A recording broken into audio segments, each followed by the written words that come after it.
Welcome to Reality After Show coverage of the Challenge USA Season 2, Week 4. I'm Jonny Fairplay. That's Alex Trias. That's Dan Montchal. Oh, hold on. You don't mind. Got a little hardware I gotta carry here.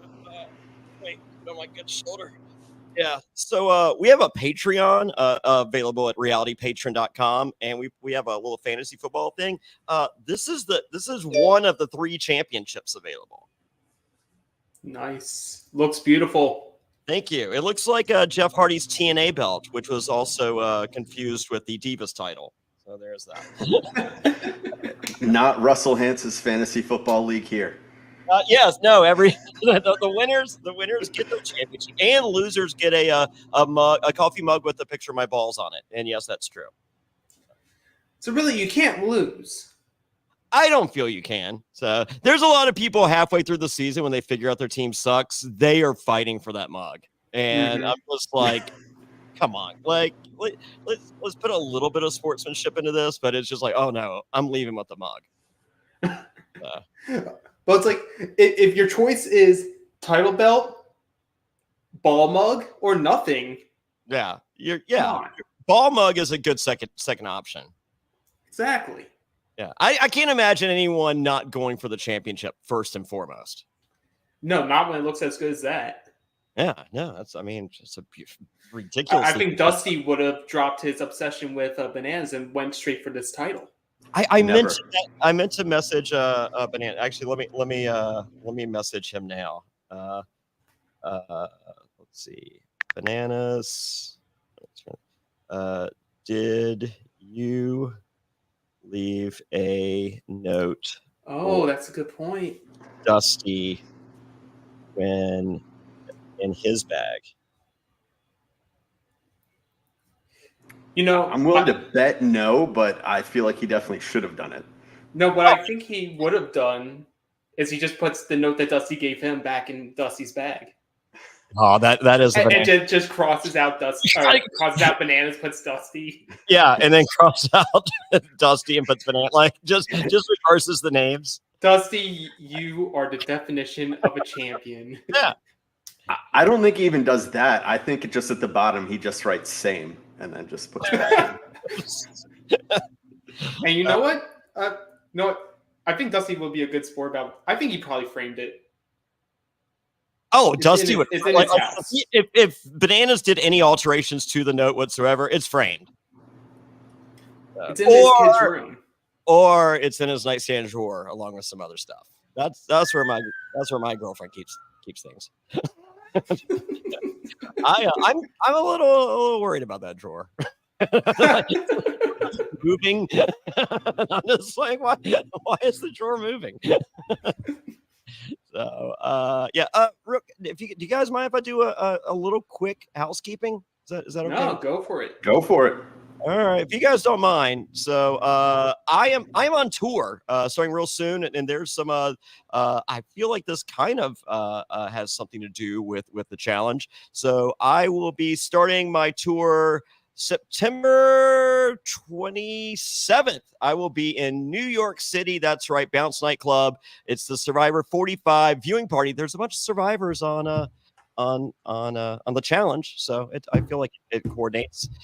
So I got Jesse and Carla from 43, Eliza from seasons 9 and 16, Sydney from 41, Victoria from 38, Dwight from 43, and Brooke, winner of the Amazing Race. Amazing Race also represent, well, no longer here on Challenge USA 2, plus Survivor Trivia and surprise special guests. So get your tickets for that at survivortix.com. That's survivortix.com. The premiere of season 45 in New York City. But wait, there's more. I mean it. I'm not kidding. Did you think that was it? I thought that was it. Yeah, I was worried. Yeah, you would be wrong because boom, October 18th, I will be in Boston, Mass. It's I have Brett LaBelle, I have Lirsa, I have Lunch Lady Denise, and more. That is Wednesday, October 18th at the Greatest Bar in Boston. 20-foot screen, a bunch of other screens. It's going to be insanity. Tickets available at survivortix.com. That's survivortix.com. But guess what? I'm in, if I'm in Boston, I should stay in Boston one more day, right? Of course. Well, that's right. House of Villains, Episode 2, Boston Watch Party. It's me and Jax from Vanderpump Rules. That's right. Number one guy in the room. Or number one guy in the crowd. I can't remember. Jax can confirm. You guys get. So, yes, Jax Taylor will be there. Holy moly. He announced tickets were going to go. So I was just like, I'll let you do the announcement. He announced tickets were going on sale yesterday afternoon. Wowzers. In 6 hours, he did this thing selling out.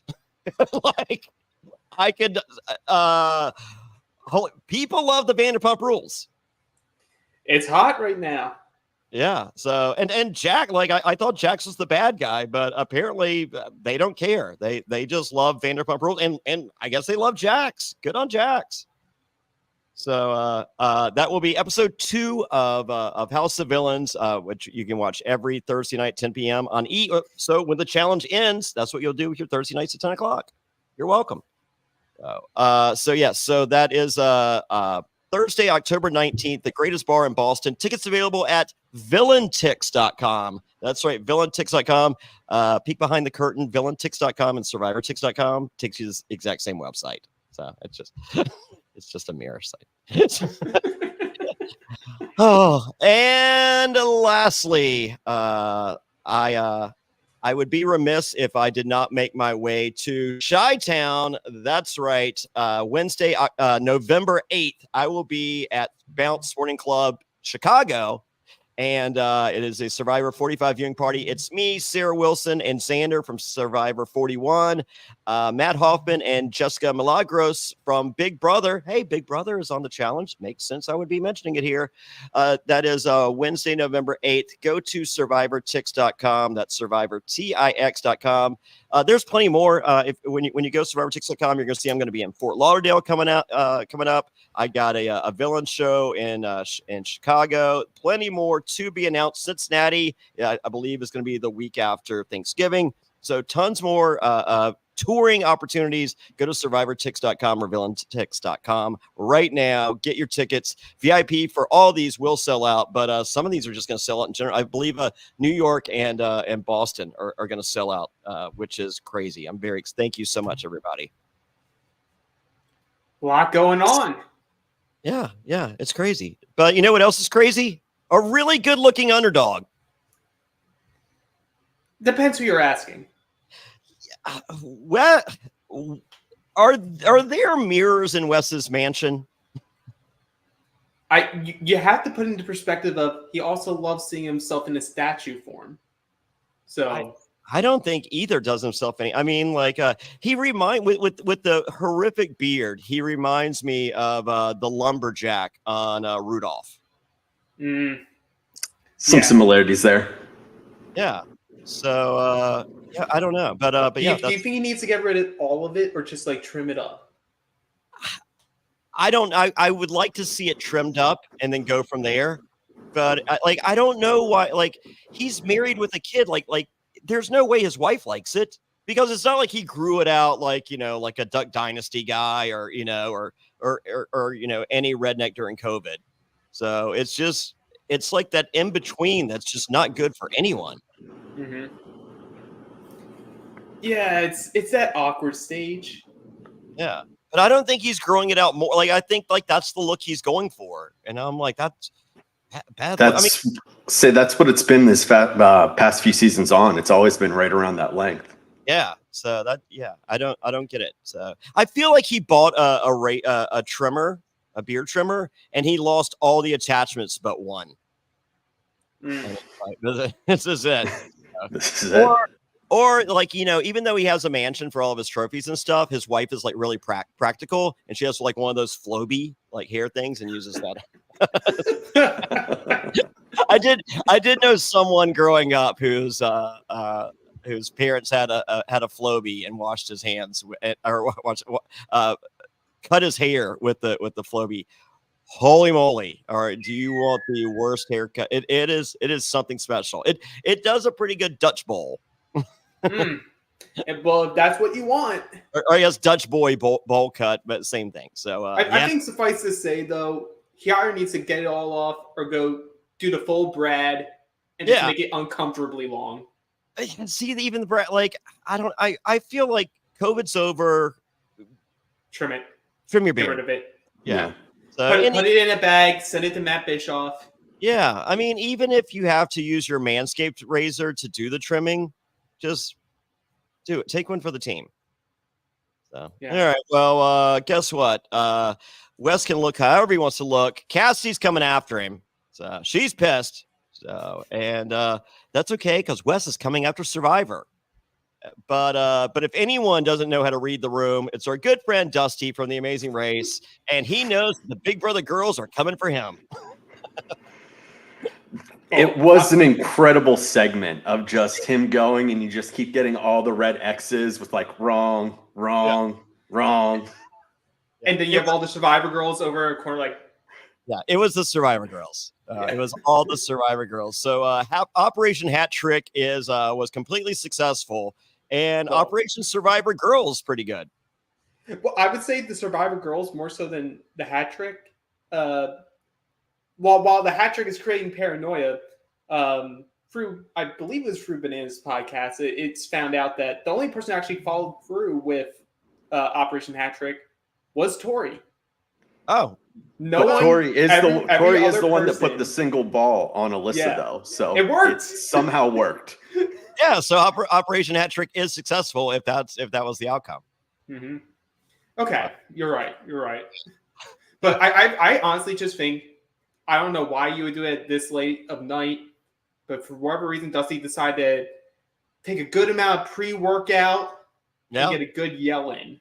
Yeah, just snort a line of pre-workout and tell Tiffany of all people, who is definitely going to clap back, as the cool kids say. Yeah, no, pick the person who runs away. Pick the person who runs away. You get to be like, oh, look at you. See, now I'm confronting you. You're hiding. Yeah, I mean, I would have pretended Desi was a Big Brother girl because she cries. No, I'm not confronting Desi. You see those shoulders. I'm frightened of her, but we see like it doesn't feel like that everything matches. It does not. It would have been better to go after the Survivor girls because the Survivor girls are smart enough to run away. They wouldn't he actually would have been right, and there would have been no confrontation because the only time someone tried to get in a confrontation from Survivor really to this point was Chris Underwood in the most intimidating clapback of all times. Oh, it was so intimidating. I like take you bitches out. Yeah, I like Chris. Chris is holding his own in that house. Really, Survivor in general is holding their own in this house. Like, as they say, no one has left. It's just like the first season. Like, really, Survivor stays strong. Yeah. Well, and then there's Michaela. Well, Michaela, who claims that she's not Survivor strong, but don't worry. Every confessional from anyone else is like, she's too stuck to Survivor. Yeah, I know. If anyone had a conversation with Michaela, they would come back with a completely different perspective of what's going on there. But no, they're just like, oh yeah, she's Survivor. And I'm just like, did you not watch her? She's the first to flip on her first challenge. Mm-hmm. So like she flipped before they even thought. Like she flipped on the bus ride there to the house. She was like, here we go. Michaela's always going to do what Michaela wants. I like Michaela. She's fun. She's been fantastic. Yes. So Wes calls his pregnant wife Amanda, who apparently does not like anyone from Survivor. So I never did anything to you, Amanda. Wes is pretty excited to talk to his dog and his unborn child, Bowser. It has to be some sort of inside joke. I think it's placeholder. I think it's obviously a Super Mario reference, right? But yes, but to Did what end? I mean, maybe he impregnated her during a game of Mario Kart. And, maybe they were on some shrooms. Oh God, I feel bad for the kid now. Maybe they had an innocent date to go see the Super Mario movie. You know what? That could have been it. Wes likes to dress up as a plumber. I don't know. There are tons of options. Well, I believe that night he laid the pipe. Certainly did. All right. Oh God, where's Wayne? Where's Wayne? Where's Wayne? Wayne's gonna be flying in to just be like, oh, that was funny. That was good. That was good. All right. But for all you guys wondering, this could be his last challenge. And don't worry, this is not the only time you'll hear it if you missed it in Okay. these 2 episodes. Okay. All right. So Alyssa and Tyler are now on the same team. He's happy about that. But you know who the happiest of us all is? It's TJY. It's trivia. Hi, Q. Alex, what's hi, Q? So for the first time, I think ever, they are going to be doing quizzes as teams, 35 feet above the water on a glass platform. For each time you get a question wrong, that platform will start tilting towards the water. So you'll have to only be able to stick onto the glass using your skin. And last team standing wins. All right. As we're explained by Johnny Bananas, it's the key to this is ass to glass. What can go wrong? Have you guys ever been to an exotic dancer car wash? No, I can't believe. I have can't not. say that I have. Yeah, which Harper's 2 in Greensboro, North Carolina. They have one, and then there's another. I think Mirage. I think they do it in the parking lot sometimes. And the go-to chant is "Put them on the glass." So, Makes so much sense. Say apparently what wasn't seen was there were plenty of people on the blue team that, as it was tilting a little bit more, did in fact take off their pants to put ass to glass. There you go. Well, I think that's what Fessel was trying to do before he slid down right into the water. So, I'm thinking that the girls from Harper's 2 or Mirage in Greensboro, North Carolina, this is a free plug for you guys. I think they would do very well in this challenge. You'd have to imagine. Yeah, you have to imagine. Because they're practicing on slippery glass. True. Yeah, so that's harder. They're well prepared. The one thing I kept thinking about was like how hot that glass panel was getting as they were doing it. Well, TJ was wearing a floral shirt, acting like it was the warmest day since they've been there. But if you noticed after the challenge, everyone is in sweatsuits. You know what? You're right. Yeah, I don't think it got that hot. So, yes. So trivia begins, and if you guys were wondering who the director of Jaws was, and you guessed it, if your answer was Steven Spielberg, you would be partially correct. Almost all the way. So, well, the rest of your team would have correctly guessed Steven Spielberg. But you have Corey to enlighten us all, and it's actually pronounced Spielberg. Yep. I believe at the end he said it with authority. Like he was questioning himself the first 8 attempts, and then he's just like, you know what? I'm final answer Spielberg. And production's just like nailed it. Nailed it. Thank you. Why question yourself, Corey? You had it.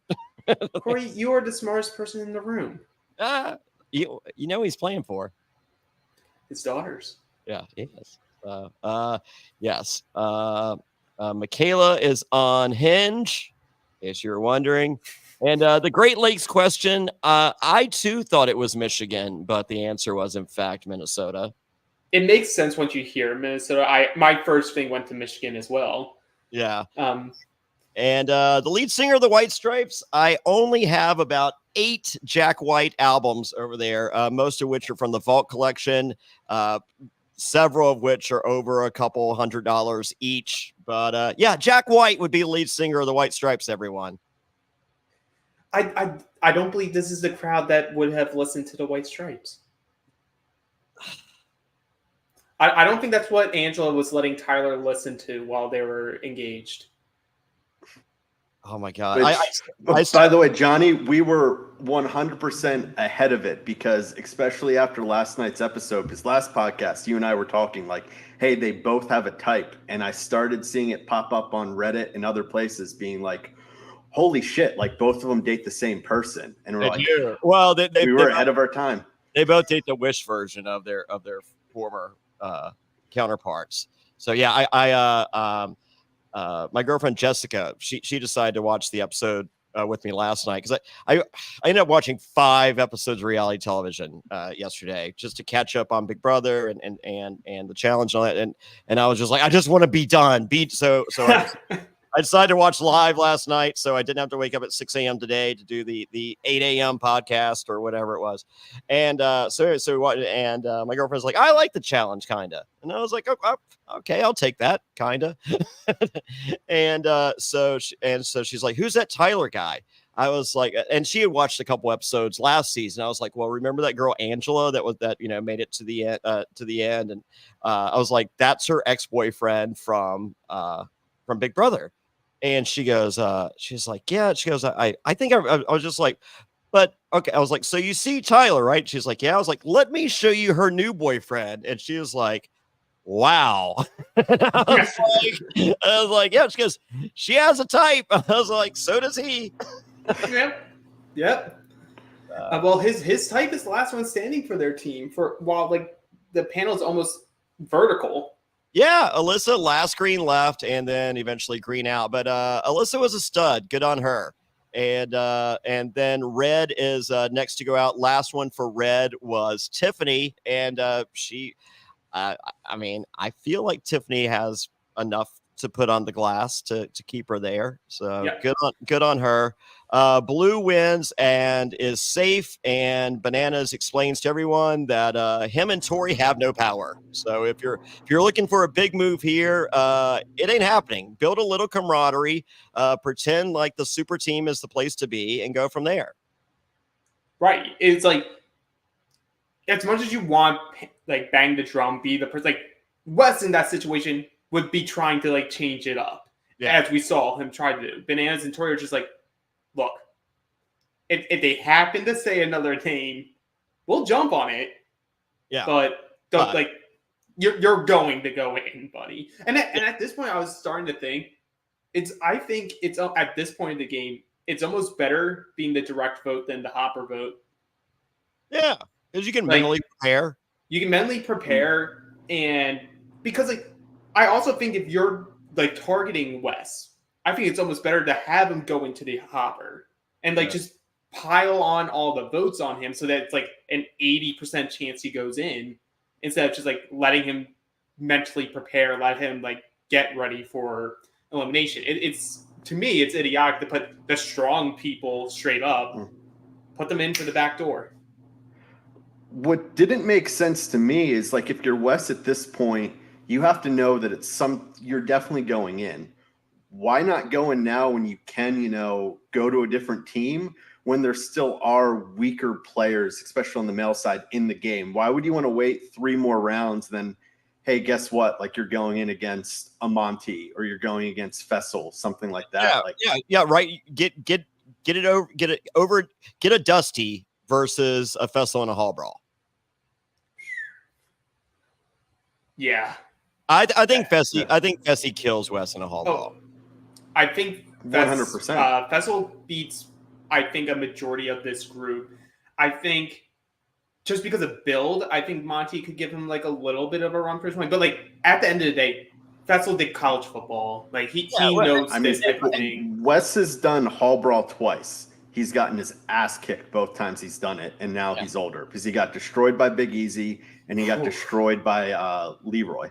Yeah, and which Fessel has experience in the hall. I mean, like, that's his calling card. Yeah, so, it's like, I made someone injured and broken after the first time through. Yeah, whereas Monty, like, I feel like there is a learning curve to the hall brawl. I think there is. Like, I think Monty would be viewing it as, I just need to be physical. Yeah. Whereas Fessel's like, no, I'm going to go low and then, like, spear you like I'm Roman Reigns. Throw dirt in your eyes and fish you. Your visor came out? Tickle your butthole. Yeah. He's like, hey, all's fair. Yeah. Love war in the challenge. Yes. So I think Chris Underwood could give him a little bit, but I still think Fessel beats Chris Underwood. Because Chris Underwood said he also played college football. He also has that background. I just don't think he's big enough. Like, I think Chris would be good against most people in the house, but yeah, Fessel's Fessel's a very big guy. Like you meet him in person, you're like, holy shit, you're like you're a real man. What's he like 6'6"? He's up there, yeah. So whereas Chris Underwood, I think is if I had to put money on it, 6'1". Okay, respectable. So, yeah, he's a big guy, but I mean he's not, you know. So and it's like you don't need to be the biggest, but I think ultimately Fessel wins that. I think that once again, I think it comes down to the experience factor. Like put Chris Underwood in 3 hall brawls previous to Fessel, he might figure out something. So because we're learning pretty quick, Chris Underwood is a smart guy, despite what the articles tell him. Well, and podcast. I know he spells it wrong. Well, and in spite of his investments post his $1 million win on Survivor, so he did the sock condom thing. Yep. What he did a few, and the crazy I forget the other ones. Yeah, like everything he did, like the promotions for them were, I mean, because Chris is legitimately a funny guy. Like you never saw that on Survivor, and so he's likable, he's funny, he's smart, he's charming, he's all those things. And once again, you saw none of that on Survivor, and like you're seeing it a little here. I think you're seeing a little here, and I think give that guy a learning curve on a lot of this stuff. He is. Just imagine a non-dad bod single Chris Underwood. He would be slaying that. Like it would be the Chris Underwood show. Right. And like, here's the thing. We don't know how this season ends. Like, no, we don't know what he ends up doing, but imagine because I think like hand on the table right now, you're like, I think he's been very good. He obviously has a strategic pulse on the game. He's been doing well in the competitions. He held his own in elimination. It's like he's doing everything right. He's helping control what Survivor's doing here with like, okay, we're going to put Tiffany in because it's going to really force the hand to make it a West vote or a male night to try to get West out. Like he is working it. And we didn't get to see this in Survivor, but from all intents and purposes, from the early portion of the game that he did play, and then what people say is that's why he was taken out. Yeah, and then when he shows back up, and you know they had the deliberation by committee of whoever comes back, as long as you do all these things. He did all those things. He did it all like flawlessly. Like if War Dog comes back in the game, he's not doing all those things. No, it takes a special type of player to be able to execute every single step because it's extremely specific. Yes. So he has to talk Lauren out of the hidden immunity idol. Yeah. That's it. Also how to win that last challenge. Like most in order to give it to up and then go into fire. Like there's such a big check, and like people dock his win.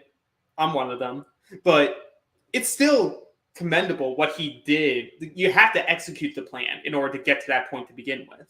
The more I look back at that, like given the parameters of that season, like what the rules are, no problem with it. I think it's a pretty impressive win.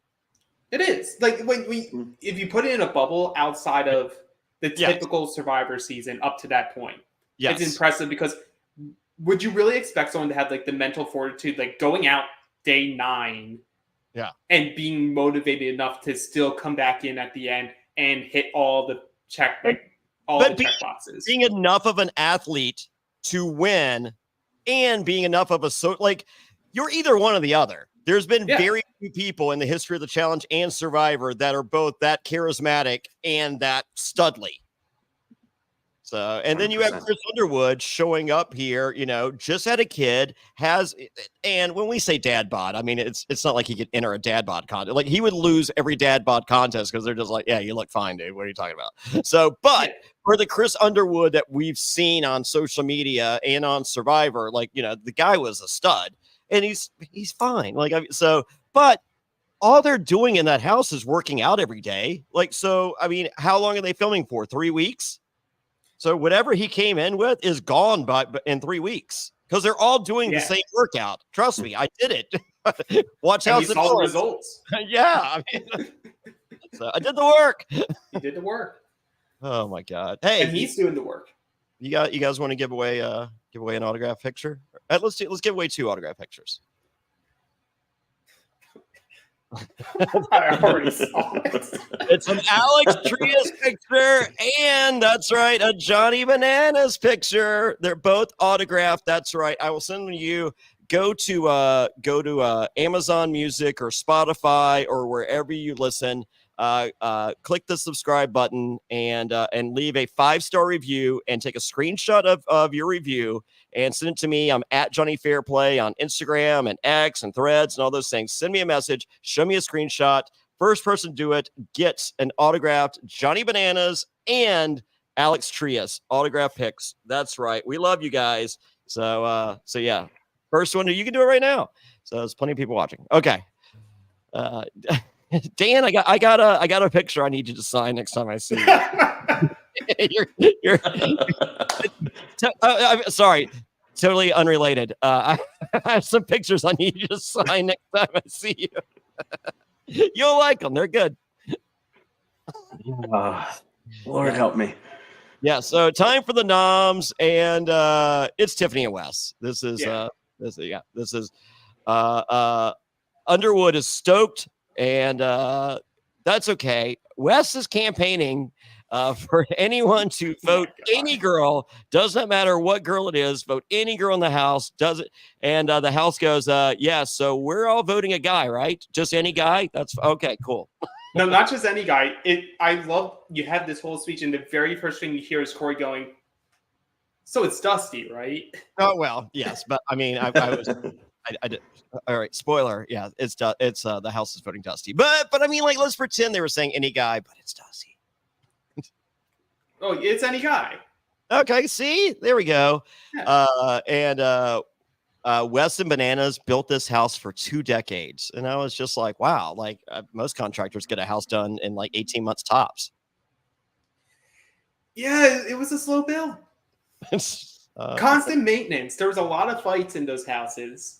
COVID, you did. I mean, towards the end, COVID, you're not getting materials. But it got so bad. Yeah, the Home Depot warehouse as a house one year. Yeah. Oh, that is true. We did. So Yeah. like the price of materials have gone up. I mean, Wes is having a kid. Well, I mean, he's saving for college, but I mean, look at all the money he's already put into his own mansion. He's trying to build the Challenge People a house. Well, let's be honest here. Wes and Bananas aren't building the house. Who's been building this house for 2 decades has been fanboy Dusty, just doing stuff on the side. Well, he does have a side. What is he? Is he a firefighter, or is that the other one? No, that was the other one. Yeah, I don't know what this one is. That's his name. The other ones, please. No need for corrections. We don't leave it in the comments. We don't care. Yeah. So what does Dusty do? Like, just runs the Jonny? I think he runs a lot. He lifts weights. Snorts pregame. Does that work? It does. I mean, is that what you do when you? No, that's how Alex does the work. Is that how I don't? You are wearing a rock. I am. Well, I did just come back from the gym. Okay. I'm wearing. I think I'm wearing an H&M $10 shirt. But you know where you need to go to shirt? ProWrestlingTees.com/Jonny Fairplay. But just go to JonnyFairplay.com for links to everything, including all my amazing Jonny Fairplay shirts. And get ready. There's a lot of new shirts coming out in the next. I'm going to go ahead and drop a couple probably next week and give you guys a sneak peek at some of the shirts that will be worn on House of Villains. I mean, I might just wear one shirt. I might be going episode 1. You never know. So, but I brought a lot of shirts with me, whether they make it on the air or not. Let's go ahead and get a couple shirts up on JonnyFairplay.com. You truly just keep giving. I mean, ask my girlfriend every night at 1 a.m. Thank you. All right. Wes thinks becoming a dad that will result in this being his last challenge. All right, we'll see. Well, it's interesting too because they're using it in the storyline here that it's specifically because of the kid that he's gonna retire. Where then Corey comes sprinting through the wall, be like, "Did somebody say kids? Yeah. Did you know I have 2 daughters? Yes. Here's the pictures. Here's the Corey, thing. hey, I am very I'm pro picture. No, here's the deal. So I did House of Villains. I've never brought a picture anywhere to do anything. And I like House of Villains is like my 90th television show. I've just never thought about it. And 9 times out of 10, you don't have your phone. So going into House of Villains, like we got our phones every night at 10:30 at night and had to turn them back in at 8:30 in the morning. But so I was, I was actually FaceTiming with my kids, and I was I could scroll through pictures and see my family, and I also brought 2 framed pictures that I had beside my bed, and every night before I went to sleep I'm like, this is why I'm doing this. And every morning when I woke up, once again, could just be one episode, we don't know, folks. And every morning when I woke up I was just like, this is why I'm doing this. So I do like you guys make, I mean, you guys are, single bachelors, getting tail every night. I understand. But, Jonny Fairplay gets 1 tail. He loves it. It's amazing. But I understand Corey's passion. So. Oh, of course. Of course. But I mean, like he could say something. I think he does say lots of other stuff, but I think the editors are just like, ooh, do we have a Corey talking about his kids? Okay, yeah, grab that. Australian Survivor producer over there. Yeah. What's that, Alex? They definitely have plenty of B-roll. Oh yeah, they probably just recycled the same 3. I was about to say they're grabbing from like day 2 on day 19. Yeah. Yeah. Well, I feel like that's what they do with a lot of the like the personal stories. Yeah. Because I was rewatching last week's episodes. I listened to the podcast that you guys did with Pauly, which was fantastic. Oh, thank you. Oh, what was your reason you didn't want to be here? Because you hate Pauly? What? That's what I heard. If I could have been there, I would have. Oh no, because you wrote this big long thing. I hate Pauly, and I refuse to be part of this. And why? Are you just trying to get me on a rival season with him? Well, I mean, I'm just saying. I feel like you guys have a lot in common. You both do the work. It's so true. Alex, let's be honest. If you're going on a rival season, you're getting partnered up with Anissa. That's already. Oh, yeah. No. See, you messed up right there. Yeah. I wouldn't be there if I was getting paired up with Anissa. Oh well, she's due for a win. I saw something, and it's just like. I don't know a lot about the challenge, but I've seen Anissa say all this stuff, and she has literally done nothing. I'm just like, welcome to the challenge. I think you figured it out. No, she may be due. It's not with me. Okay. You're not going to do the work for her? I may attempt for a few episodes. Okay. Well, I will tell you this. The last couple pictures I saw of Anissa looking more prepared for the challenge. Oh yeah, I've seen them. Yeah. But as I heard 1,000 times for these last few episodes, keep your friends close, but keep your enemies closer. Oh, so you got her right beside you. Yes. Yes. We're gonna be thick as thieves. Well, one of you will be immensely thicker than the other. Well, no, it's Alex. Hey, I'm trying to do the work here. It's the muscle. It's the muscles. Muscle weighs more than that. Okay. They say, I don't know. Time for the secret vote. Yes, Dusty with 7 votes. Hey, guys, you're not going to believe this. It's Dusty. And this eliminator is called Crankshafted. What's Crankshafted, Alex? There's a bunch of wheels with that are tied up. You have to untie them from smallest to largest and attempt to use those wheels to trigger the the crankshaft and try to shake the person off of a large cylinder. Right. It's essentially like a lumber roll. Yeah, it's a lumber roll where you have to crank them off. And like, is that British for something else? Crank someone off. Seems like it. Can I tell you guys a quick story? Of course. Okay. Hold on.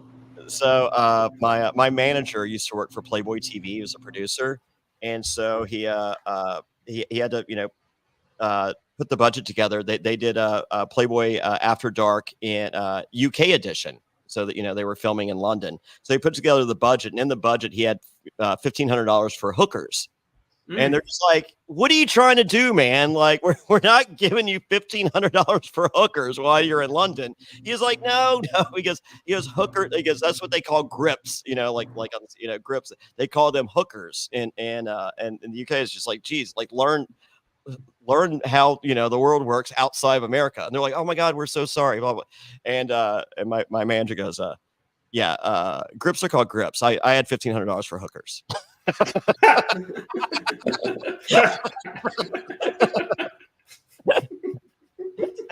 Oh, that was genius. Right? Perfect. Not only did he get $1,500 for hookers, he got an apology.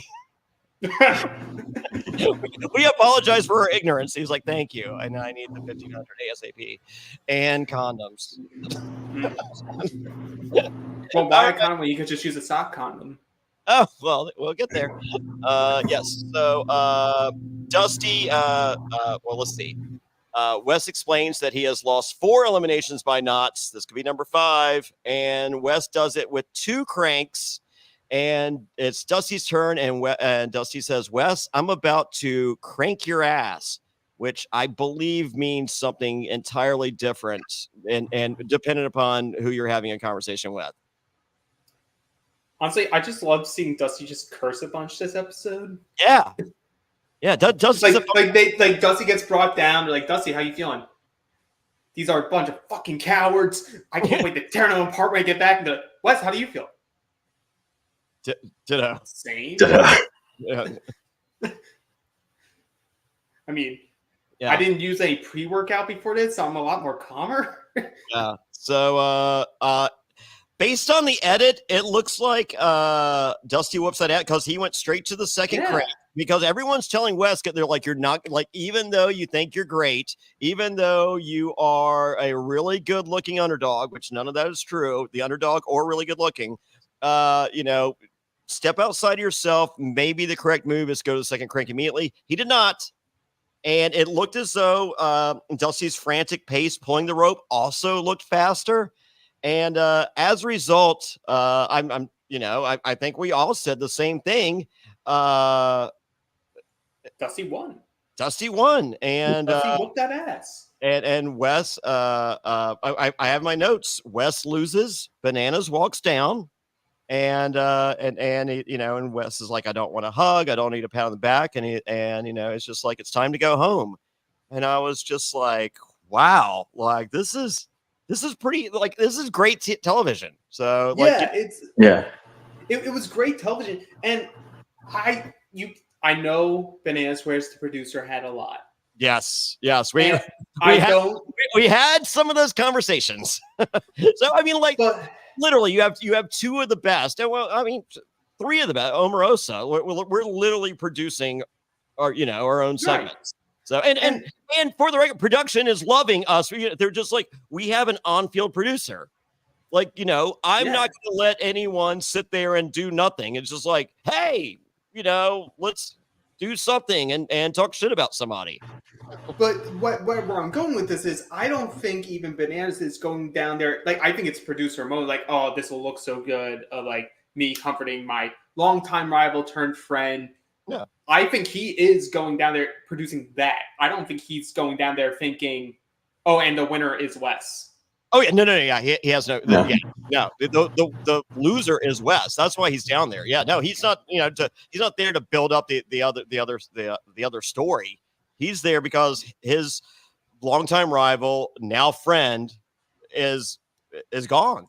He's about to take his boots off, put it in the center of the arena. And oh my God! Then you're gonna have Dusty carry him around for 3 months and put him back on.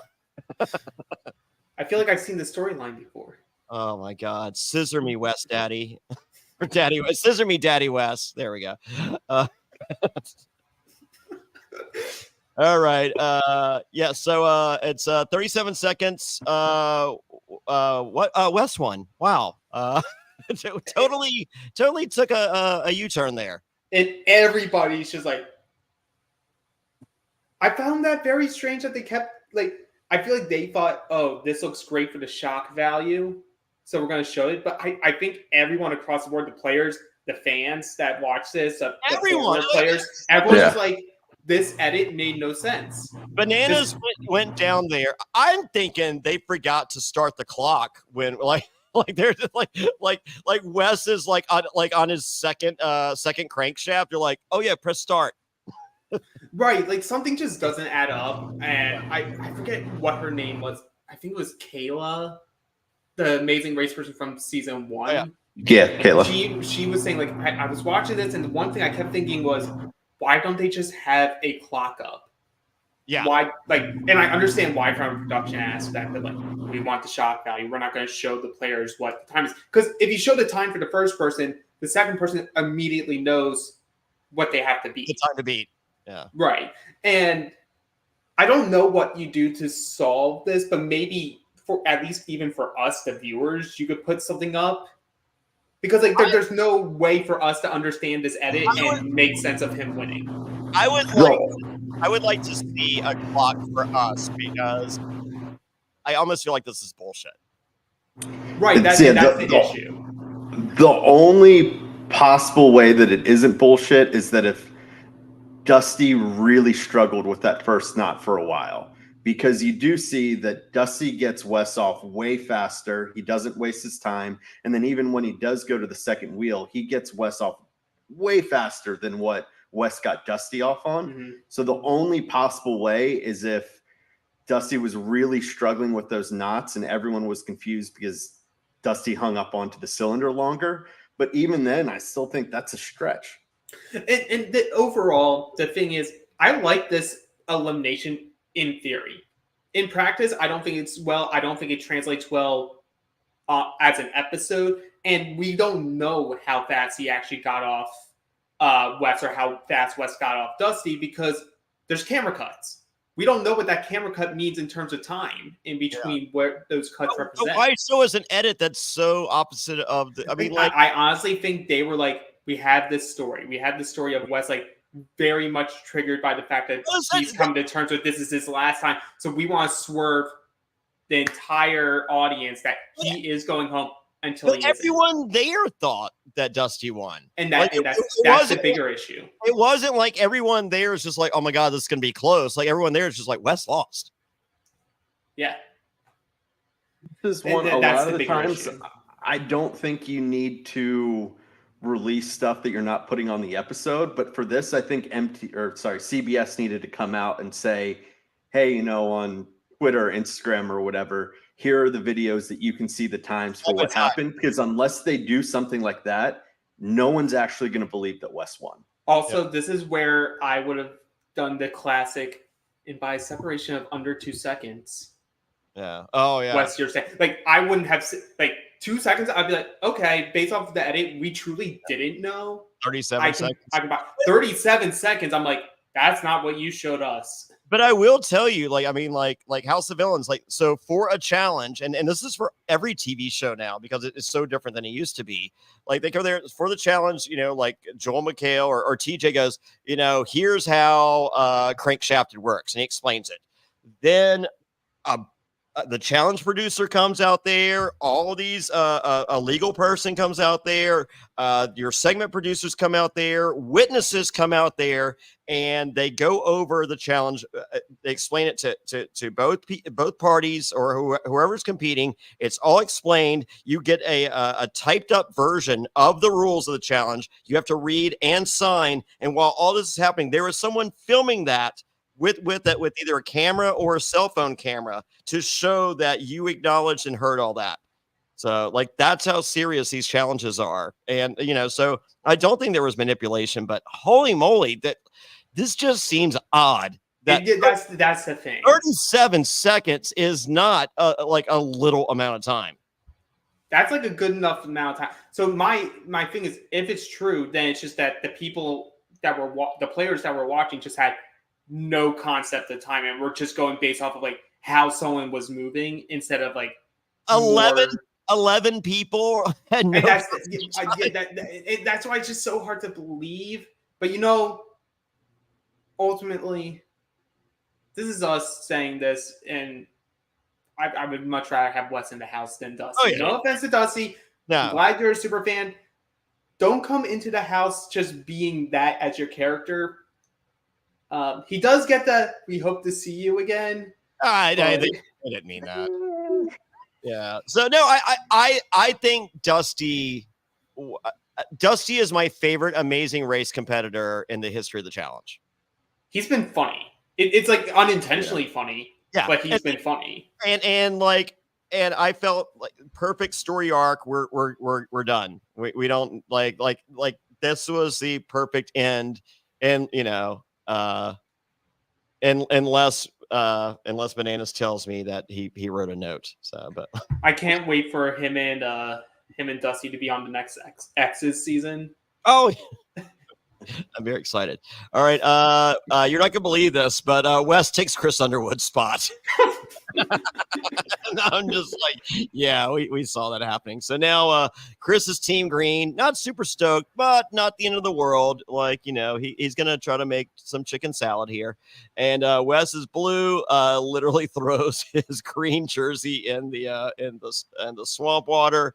And we got a super team. And Cassidy, not super excited, but at the same time, keep your friends close, but your enemies closer. And it ends with something crazy happens next week.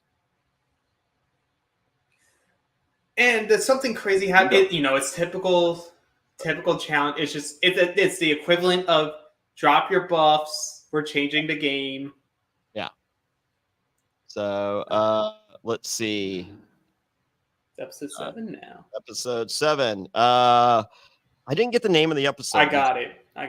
What is it? It was Give Me Liberty or Give Me Love. Oh, wow. I don't like that. No, these have been very bad. Yeah. All right. Well, Wes wants to play a fair game, but unfortunately for him, Michaela has a wall up. A wall's an understatement. Yeah, Tyler and Alyssa are not going to have a showmance no matter what happens. That's not happening. Michaela go ahead. Sorry, real quick. Are we leaving alone all the drama that happened on social media after this episode? Like, are we going to talk about that at all, or are we you're going to have to not touching that one? No, let me know. I have literally I didn't watch anything until yesterday. So I haven't talked to anybody about anything, and I purposely have had tunnel vision on social media with this. So I'm under the impression that Wes's wife does not like the Survivor girls. Is the bare bones. She was so pissed off and became this whole big thing because she made a few Instagram posts on a story, and then of course it got screenshotted and put on Twitter, got put on Reddit, put everywhere. Hey, what's up, Gamer Bev? Shout out Gamer Bev promoting my House of Villains watch party. Villaintix.com. Good for you, Gamer Bev, who I blocked during House of Villains because the cast leaked, and I'm just like, I don't know this person. It's not me. And for the record, it was someone in production that leaked that, but that's a different story. But yeah, so she and they were not that upset that it leaked out because look at it's not like if it had been a shit cast, they would have been like, oh god, why they even bother filming? But they're just like, is this the greatest 10 people put together that should not be together ever? Yes, sign me up. Yes. Anyway, sorry. Yeah, so it was Wes's wife. She pretty much calling out all the Survivor girls and just being like, Wes does so much for all these people, yada, yada, yada. And I honestly think part of it was just because he was trying to promote his Patreon, because he does his recaps, but it's, if you want to listen to, my thoughts on everything, join the $25 tier on my Patreon to listen to all of it. But then people were coming out on both sides, people speaking up for, this are all the good things that Wes has done. I know Laurel and Rachel Robinson went on and trashed him. I saw that. I screenshotted Laurel's. Laurel basically said, he lives in the Midwest, so thing aren't He's that Kansas expensive. City rich. He's Kansas City rich. He's was an Oklahoma 10 as an LA 4. Right. Yeah. that's the So- sliding scale we're using. To which last night or yesterday, Wes took picture of this big dinner that was steak and lobster, and he's like, I can afford all this because I'm in Kansas City. So Yeah. see what happens there. Here's the thing. Because I saw then like some of the challenge fan accounts being like, why does Wes and Bonanza and these bets like take things so personally? My response, good.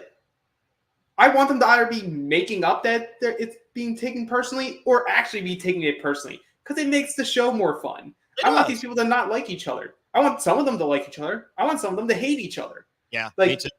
This is good for the challenge that people are fighting, fabricated or not. I don't want seasons 41 through 44 of Survivor. Right. and look, we're putting people from the 40s of Survivor on here, and they are more entertaining on here. So, all right. Michaela has a godfather. Is it Snoop? Had a guy. I didn't like. I was trying to catch up on my notes. I didn't catch up. Well, it was mainly like this is all Michaela talking about. Oh, Snoop is the dog. Snoop is the dog father. That is totally an opposite thing. Sorry. I was just like, why am I thinking Snoop? but essentially, we know this is going to be a Michaela episode. Sorry. It's all. This is like. Go ahead. I've never had godparents, so I haven't either. My 15-year-old had a godmother and has a godfather. So, Ty Murray is my 15-year-old's godfather, but my 15-year-old's godmother was Alexis Arquette, but she passed. So, yes. Right. So this episode is about Michaela starting her like redemption. Like she recognizes so many people, mainly she's talking about fans, were so excited that she was finally coming onto the challenge, and mainly because of a bad partner and her own doing of I'm talking specifically for elimination. Yeah. Because of a bad partner, she loses that elimination, is first out. Yeah. So this is like her thing of, I know I can do this. Like, just sit back and watch me cook. But she had horrific gameplay going into that elimination.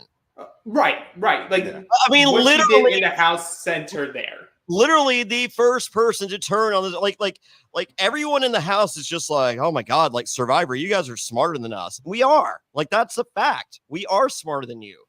So work with smart people that happen to be physically fit enough to be on the challenge and go from there. And Michaela's just like, my first target is Survivor. Like, why? And I'm making a list. And I'm making a list for everyone to see and pass around. And you know what? You all made it. Y'all made the list. Everyone made it. I wrote something bad about every single person in this house. There are no. This is a burn book. I don't know if you guys have watched Mean Girls. This is a burn book. I hate. Oh, you just made the list. Yes, thank you, Chris Jericho. All right. So, I was going Mean Girls. Yours is much better. Oh no, I was always going. Going Jericho. Well, I mean, I just watched Jericho now, and I'm just like, oh, this is not the Jericho I want to watch. It's sad. I mean, hey, he's getting paid. That's good. I mean, in that regard, man's getting paid, but he ain't what he was. And he's got Tony Khan's ear. I mean, he got a match with Will Ospreay for no reason. truly no reason. No, like of all the dream matches, it's like, who can Will Ospreay? Is just like Kenny Omega again would be good. I would love to see Miro, like Commander. Like, I mean, like, there's it's like, and then he's like, okay, biggest stage we've ever had. You're gonna put the kid over. It's gonna take multiple finishers. Oh yeah. I am over 50 and past my prime by 10 years, but yes, it's gonna take a ton to take me down. But we got to hear Judas live, so there we go. We did. Once again, I don't know idea what you're talking about. I don't know the words. It's okay. All right, so it's time for our daily. It's Wreck and Roll. Alex, what's Wreck and Roll? Wreck and Roll. Each team will have two people in a giant sphere that will be being used as a wrecking ball to smash columns that have two of their team's colored tires that have letters on them. You're going to bring all those tires to a tire puzzle and use it to create 10 words, 5 horizontal, 5 vertical. Numbers matter here.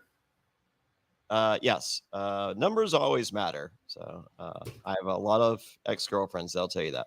All right. Yeah. Blue wins easily. It was a landslide. Yeah. It was. I don't. I think the other teams maybe had a few words made. Yeah. We have a super team. Well, even if like you were paying attention to the edit, it would be like, oh, is green catching up or whatever, and it would show over to blue. It's just like, no. What you just showed us 20 seconds ago, blue had way more done than that. Like, yeah, no one's even close. It's sort of an unfair contest. Like you have to have a guy and a girl in each sphere, and I'm pretty sure at one point Vessel's just like, get on my back. I am just gonna just let me work. Yes. I am a bulldozer. Yes. And apparently Alyssa's Sebastian trying is to not have a human dictionary. It's true. All right. I was just going to say, in the sphere, Alyssa was just trying to not have 250 pounds of Monty on top of her, according to Monty. That did not pass me in my notes. Wow. That's good on you, Monty. All right. Josh wants Chanel and Chanel versus Michaela. He is just like, I'm Big Brother first. Challenge second, even though that flip-flops based on whatever conversation he's having. That's fine, Josh. I would have a similar ethos or ethos or whatever word is correct accordingly. I get it. Tyler is the pawn according to Josh and Fessel, and we understand that Big Brother is playing a great under the radar game. And I feel like Survivor's playing a much better under the radar game. Like even though they're being what? Yeah, no, I feel like Survivor's playing because no one's saying Sebastian's name. Like the Survivor girls blamed everything, the Dusty thing on the Big Brother girls without even blaming them. Yeah, and like we'll see later this episode, if there's ever someone confronting an entire group of people. The first person who's going to take offense to it is Josh. All right, here. Let's take this question real quick. All right, so Bobby Duraco says that this season was an MTV. Do you think they'd make it seem like the challengers are smarter and downplay the fact that the Survivor's running the show? I don't know. I feel like it's the same producers. Yeah. It's the same team. Same production company. But I mean, but maybe they're this. They're not making the challengers seem dumb. No. And if I'm them, I would be doing the same edit because I want to create new stars. And it's not like the Survivor people are saying they're smarter and superior. It's everyone else saying that Survivor is smarter and superior. Right. It's everyone else. And the only other people in this equation that you could say they're downplaying would be like Josh and Fessel, which Fessel doesn't have an edit. And so I saw on Twitter earlier this week of someone being like, I'm going to say the quiet part out loud. Fessel is the new face of the challenge. And I saw other the bigger accounts retweeting that. And I was like, in what world? He can't carry a story. He has nothing here. His story is I'm playing the middle and I'm going to just sit, which longevity, no one's going to touch you. Any season that he's on, he's going to get deep into every game because everyone values him as a daily competitor. Yeah. His only story since he's been on the challenge has been if he's hooked up with someone. Because his first season, he didn't hook up with anyone. And Fessel was in the final. Do you really remember him being there on Total Madness? No one does. Well, yeah, because he lost. Not only did he lose, he lost to Kyle. All right. Well, guess who lost? Well, no, she didn't lose. She just doesn't like crying. Tiffany hates crying. Everybody stop crying. I feel like a lot of people in this episode start realizing the things that we've been talking about or we view on here. It's like Tiffany actively saying I am not made for this. Yeah. I am and it's girl, get your paycheck. Yes. Get your money, get your appearance fees. You're keeping your name out there. That's good. At least she understands it. Yeah, she's fine. So Bananas, Tori, and Wes and Fessy want Michaela, and Tyler is the guy vote, and as a result, Michaela calls out Josh. I just wrote after nomination, I'm like, Michaela is hilarious. She sees her name up there, makes a huge sarcastic thing of it, and then sees Josh okay, Josh, thank you. And once again, another quiet part out loud thing. Josh, you get to do whatever you want because every single person in this fucking house is protecting you. Like, why would you want me, a strong female competitor, to be the direct vote when I'm going to beat all their asses anyway? Yeah. Well, I think anyone that was in Michaela's peripheral once she saw her name, like red. what was going, like if they're putting the balls up, on who the two noms are, I am literally like outside the front door of the house. They're just like, Fairplay, you can't be out there. I'm just like, I'll be back in 10. Let me know when Michaela's seen her name. I will be back 8 minutes after that, because it will literally take her less than 8 minutes to find someone, verbally assault them, and then sit down. Well, as we see, later on in this episode as well, Josh is also the perfect person to go after because he can't help himself. He can't diffuse it. He can't walk away. He's going to do something to make him look worse. So that's the perfect person to go after. I think he's done pretty good this season. He's done better this season. Even in the confrontation moments where like he should just keep his mouth shut. Yeah. He's not like blowing up like he used to. I think that season off was the best thing for Josh. And so, I mean, as I said, I hung out with this guy in Cincinnati. I love this guy. I know a lot of people don't like Josh, and I get that. But I hung out with him on an individual basis. Really cool guy, and he wasn't with Hustle at the time. Yeah, but again, like what Michaela says is true. Yeah. Josh is being protected. Cue to Desi and Chanel also saying the thing that a lot of the players weren't thinking about until now is like these vets. They're protecting Josh. They're protecting Michelle. They're protecting Corey, and it's almost like, Josh and Michelle and Fessel weren't rookies after all. They weren't here as Big Brother or Survivor. And Michelle, who the Vacation Alliance hated, is she almost because she's done everything she can to be in the Vacation Alliance? Is she in the Vacation Alliance? I think she's in the Vacation Alliance, but not in the Vacation Alliance. If she comes back onto a future MTV season, maybe not, 39, where it's all people that have only played a few times, they've never won, but like where you're bringing back MTV vets, she's going to be in the best position that she's ever been in this game, because you can tell she's really worked her end roads in. Well, no, it depends on her end game on this. So we've seen Michelle play a slot on the challenge. Well, as of right now, anyway. So on Survivor, she's a master, and I think she likes the challenge more. To be honest, I may be wrong, but I agree. I feel like she likes the challenge more, and good on her. So I mean, there's more longevity in it. There's more longevity, and I would say I think once Amanda left, she like we haven't seen much of her because she's playing well. Yes. Like she doesn't have that person who's constantly nipping at her heels. Yeah. So now she can really just ingrain herself into everything. So we see a result like tonight where there's very few names to be put in the hopper. She's one of the few that don't see their name pop up. Yeah. But we've seen her play sloppy in the past. But that is with people coming after her and her attacking back. So and then her and Jay collectively making poor decisions, and then her individual. But I if her end game, like even if she doesn't win, but if her end game is just solid and not sloppy, I think she's in a great position for a future MTV season. Or if this becomes the new deal, I think she's in a great position for the Challenge USA 3. And it, honestly, even if she's not in a great position, it creates good television. Like this is a win-win regardless. You get your appearance paycheck, and you're either going to go far into the season and potentially win, or like you are going to be the focal point of multiple episodes. Yes. So, well, guess what? We're going to the bar, folks, and we love going to the bar. And this is the opposite of Challenge USA Season 1, in which only the Love Island girls had fun, and the old married other people looked like they had lampshades on their head because they were all married and hated every second they were there, and showed it to you visually.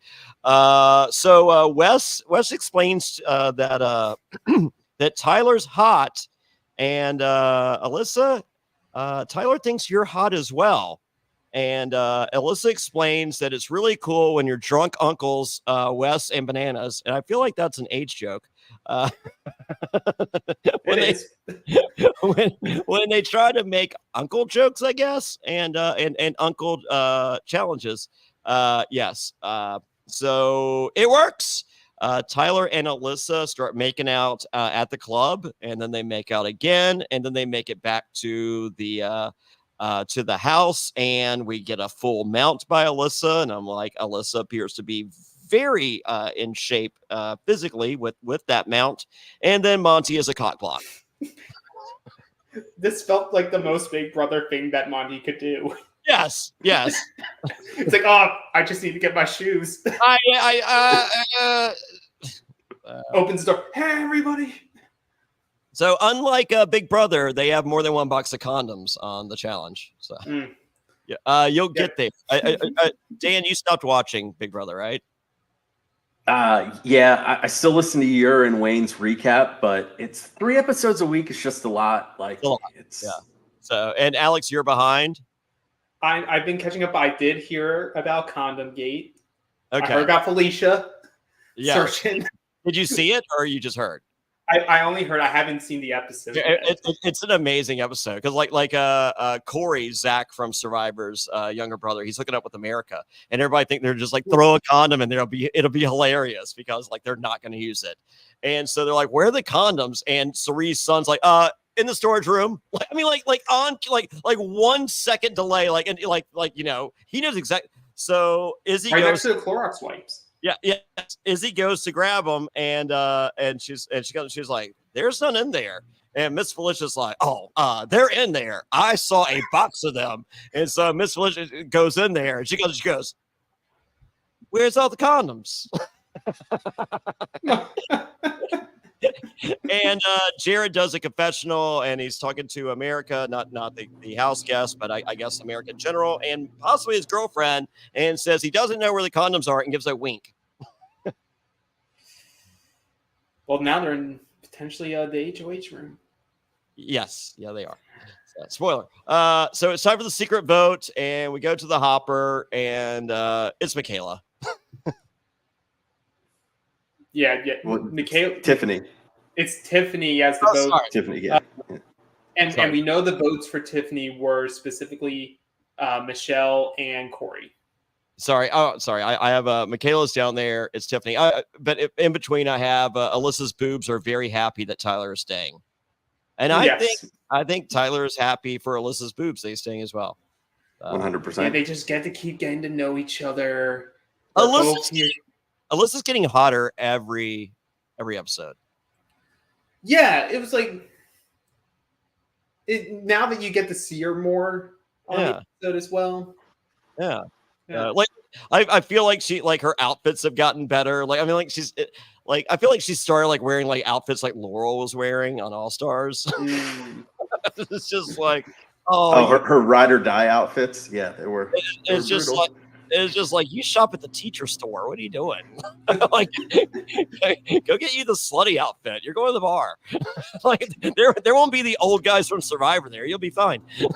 No, but I do think like we're starting to see more from Alyssa now. I'm being more impressed with her, and more in the sense of like I could see her being someone who could be asked back for future seasons. I think Alyssa's borrowing outfits from people. And you know what? God bless the people that are letting her do that. Yeah, and Desi is learning how to wear a sport coat as a shirt, which I am all for as well. Holy moly!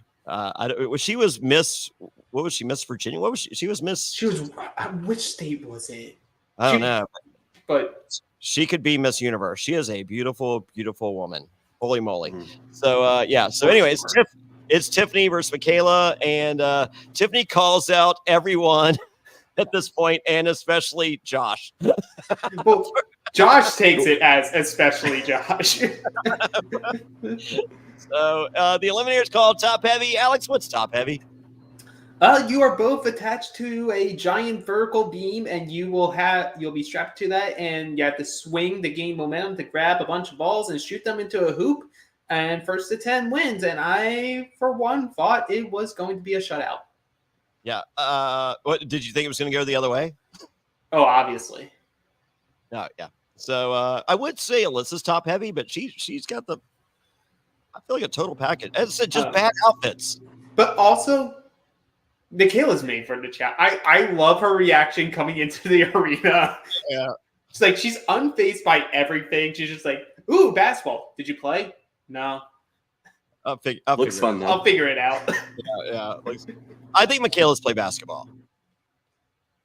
She had to have shot. I mean, I have never seen like that was the same precision in which we saw Paulie and Bananas throwing beanbags. Yeah, like after like the first few misses, she was pretty much locked in. Yeah. Like she was the Michael Jordan, Larry Bird commercial going money. I mean, like, mm-hmm. Right. I love her at the end also after she's won and like, how do you feel? So much better without a partner down here. Yeah. And also during this eliminator, it is raining, and of course, whenever it's raining and potential lightning, I love to be on a metal pole. So, were they trying to kill them? Potentially. All right. So, Tiffany, I scored one on you, bitch. It's like LeBron versus a high schooler. Yes. There we go. And so it's over. Michaela wins.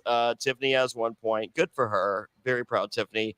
And TJ was impressed. Like TJ literally said, he goes, I just like trying. If you try, you're good with me. Yeah. If you don't try, like he goes, I don't know if you guys saw Challenge USA season 1. There were some people that did not. I did not like the season at all.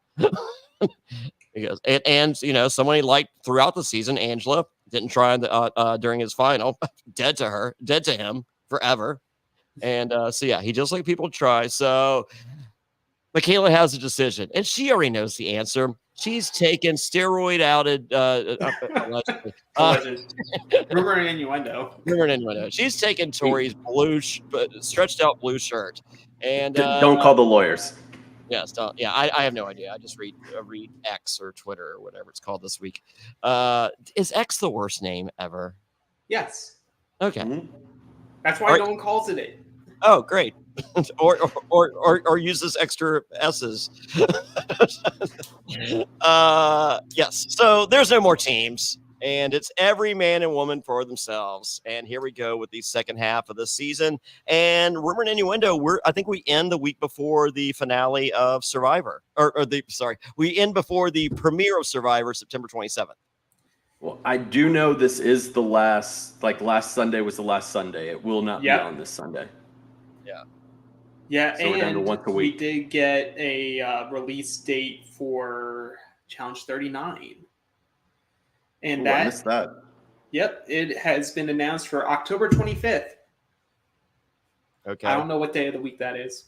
When does it doesn't this end Probably like Wednesday? The week of the premiere, or the week after the premiere? I want to say it matches up with Survivor. Yeah.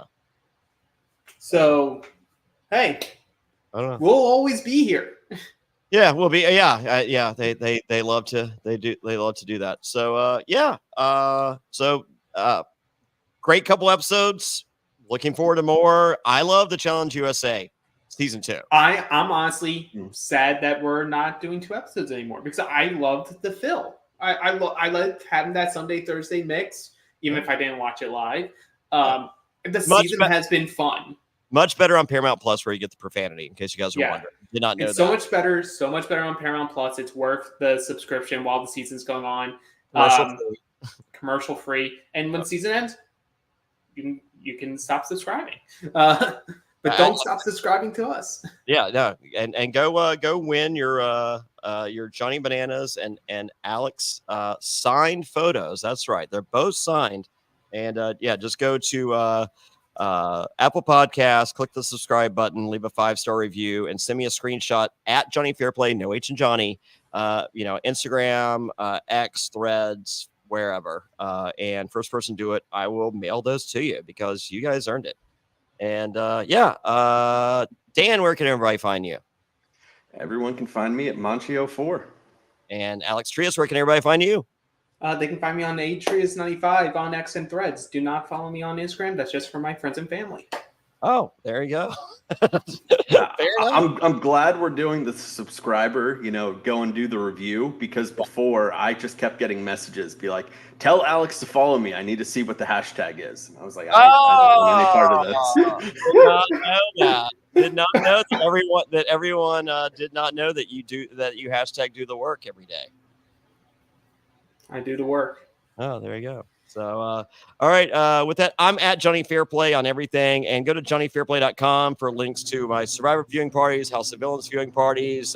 VIP will sell out for all those, and New York and Boston will sell out. So get your tickets now for those. That's it. Get a cameo. All the links at JonnyFairplay.com, and look for new T-shirts. Very excited about those. So, but I'm Jonny. That's Dan. That's Alex. And that's it.